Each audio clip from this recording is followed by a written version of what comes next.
অক্টোবৰত জন্ম হ'ব নিযুত মইনাৰ। মহাবিদ্যালয় বিশ্ববিদ্যালয়ৰ মইনাহঁতে পাব ধন। মাহিলী 1000ৰ পৰা 2500 টকালৈকে ছাত্ৰীৰ একাউণ্টত সোমাব। পিছে নিযুত মইনাৰ বাবে যোগ্যতাৰ মাপকাঠি কি হ'ব?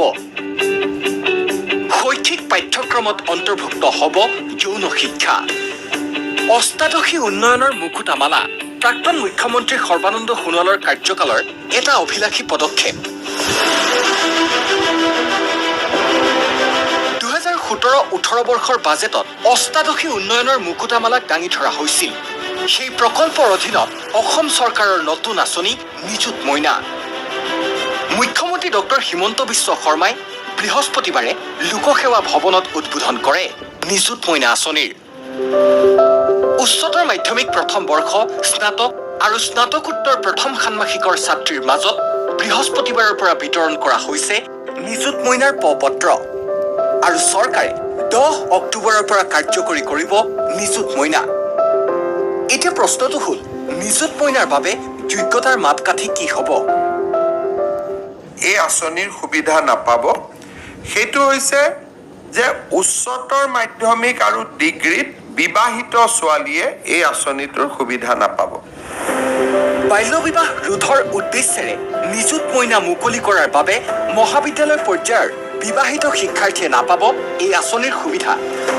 ইয়াৰ উপৰিও স্কুটাৰ লাভ কৰা শিক্ষাৰ্থী, মন্ত্ৰী বিধায়কৰ সন্তানেও নাপাব সুবিধা। ডিভিজন পোৱাৰ কাৰণে স্কুটি এখন পাব, কাৰণ স্কুটি আমি 60,000 টকা দিয়েই দিওঁ, গতিকে তেওঁলোকক আৰু এই আঁচনিৰ আমি অনা নাই।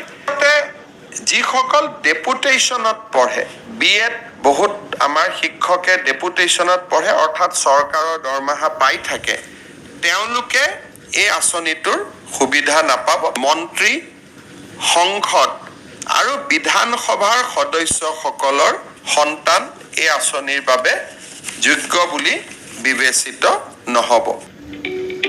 নিযুত মইনা কাৰ্যকৰী হোৱাৰ পিছত উচ্চতৰ মাধ্যমিকৰ প্ৰথম বৰ্ষৰ ছাত্ৰীয়ে 1000 টকা, স্নাতক প্ৰথম ষান্মাসিকৰ ছাত্ৰীয়ে 1250 টকা আৰু স্নাতকোত্তৰ প্ৰথম ষান্মাসিকৰ ছাত্ৰীয়ে মাহিলী 2500 টকাকৈ বেংক একাউণ্টত প্ৰতিমাহৰ 10 তাৰিখে লাভ কৰিব।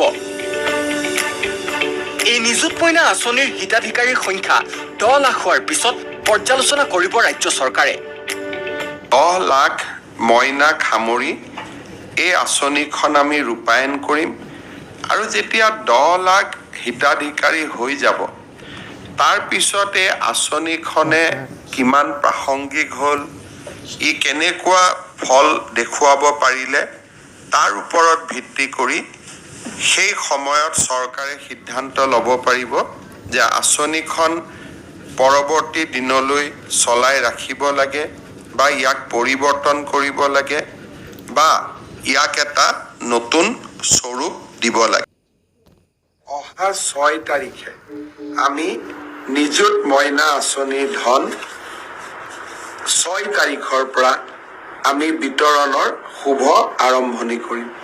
মই আজি পুনৰ দোহাৰিছোঁ যে অহা 6 তাৰিখে প্ৰত্যেকটো বিধানসভা সমষ্টিত অনুষ্ঠিত হ'বলগীয়া এখন সুন্দৰ সভাৰ মাজেৰে আমি নিযুত মইনা আঁচনিৰ শুভা আৰম্ভণি কৰিম।